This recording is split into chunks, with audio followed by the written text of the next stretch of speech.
Many years ago, we Rotarians made a promise to the children of the world to rid our planet of the scourge of polio. We keep our promises, and the eradication of polio remains Rotary's highest priority. In order to cross the finish line, we need to remain vigilant. As Rotarians, we need to continually educate ourselves, our fellow members, and the public on the devastating effects of this virus on children and their families. It's my pleasure to share a special preview of Rotary's documentary, Drop to Zero. It's an in-depth look at the historic effort to eradicate polio. I know you'll find this film as meaningful as I do. Let's take a look.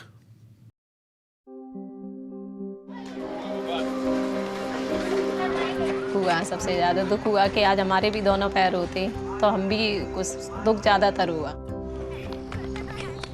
I had a sore throat and a high fever. My dad took me to the doctor and they called my name and I got up and collapsed. And the doctor said she has polio. Từ đó cô chạy bươi nhưng mà từ từ nó thứ chạy nên cô chỉ đi mó cái nửa lúa đũa nó nè. Polio has preyed on humanity for thousands of years, moving around the world from person to person in an unbroken chain of infection. In the early 1950s, there was a particularly intense outbreak in the United States that crippled nearly 60,000 people. It was really frightening because there was no vaccine and you never knew who was going to get polio. Everybody knew somebody who had the disease. It's been described as the AIDS of the time. And in the past, precautions are taken to prevent gatherings of youngsters. Parents wouldn't let their children go swimming. Movie theaters were closed. People were kept inside. Nobody knew what was happening. What we know today is that polio is spread by contact with contaminated food, water, or human waste.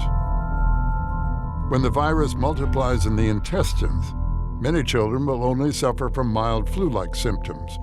But in 1 in 200 cases, it travels to the spine, attacking nerve cells that control the muscles in the arms and legs, leaving the victim paralyzed. In the worst cases, the victim dies, unable to breathe or swallow.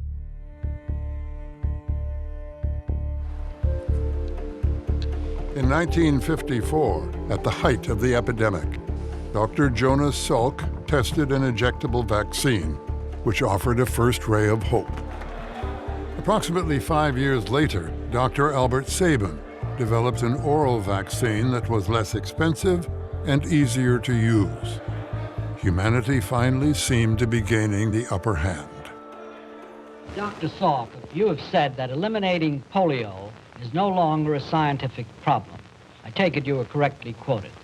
Yes, Mr. Spivak. I think that it's a social and economic problem. The problem is not one of vaccine effectiveness, but one of vaccine use. Jonas Salk was right.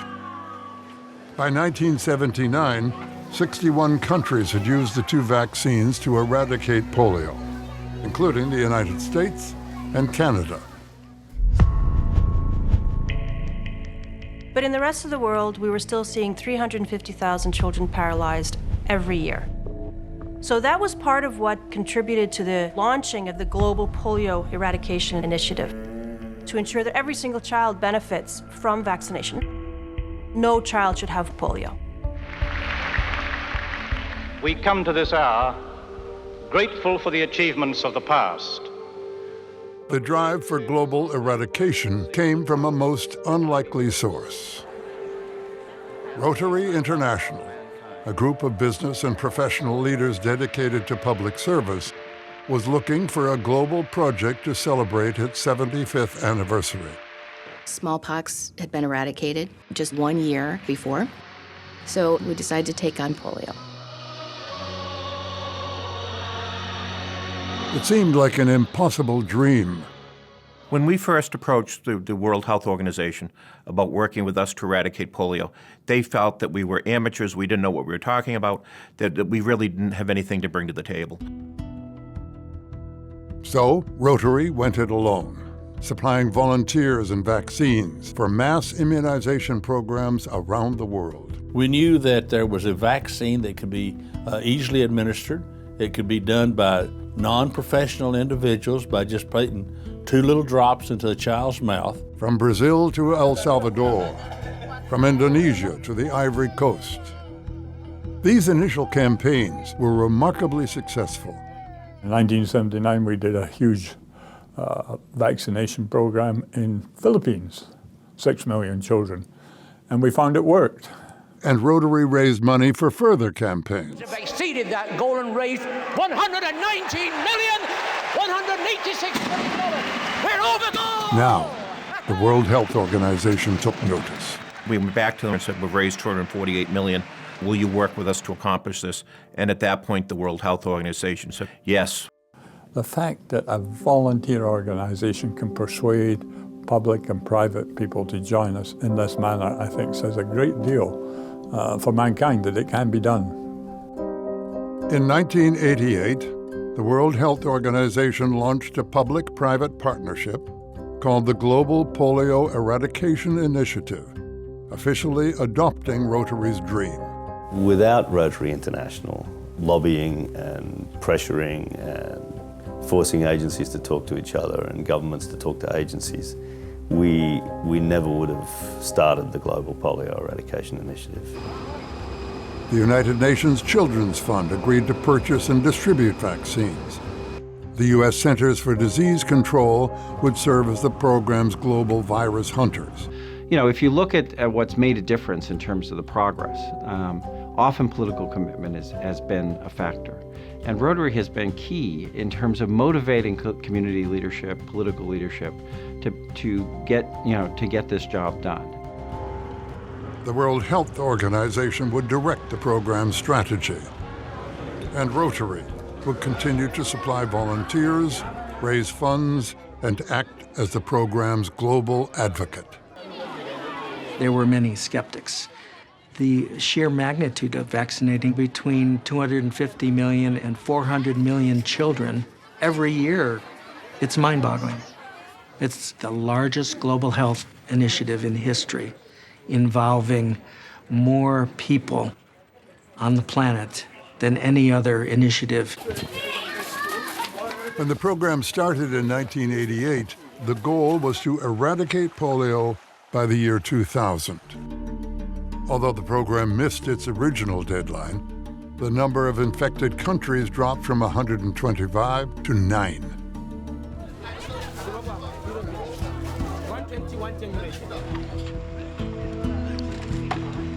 To provide vaccine to remote areas, the polio program has built a globe-spanning network called a cold chain, which keeps the vaccine from spoiling. The cold chain begins with private sector drug companies that supply billions of doses of vaccine to UNICEF, which stockpiles, manages, and transports the vaccine to polio programs around the world. It's very, very difficult at the best of times to be able to reach people consistently every month with a viable vaccine that you've kept at the right temperature and get to every household and reach every child, let alone in areas of civil crisis. This has brought to the fore our need to ensure that we do not become complacent, because this is what the virus does. It surprises you.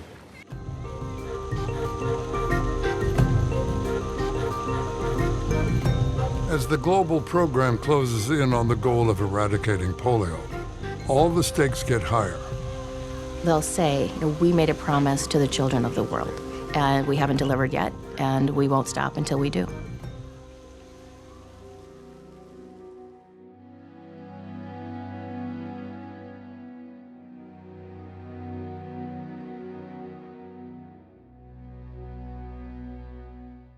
We need each of you to advocate for continued support from government and elected officials, to talk to your fellow club members, family, and friends, to ask them to join you in making a financial contribution.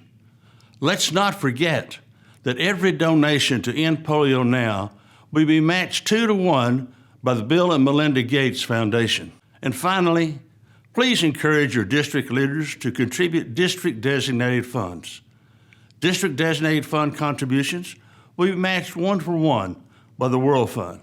And with a 2-to-1 Gates Foundation match, contributions of district-designated funds will yield a 6-to-1 match. These critical funds will save lives. That's our history, our vision, and our legacy. Rotary members had the audacity to start this campaign, and we won't stop until it's done.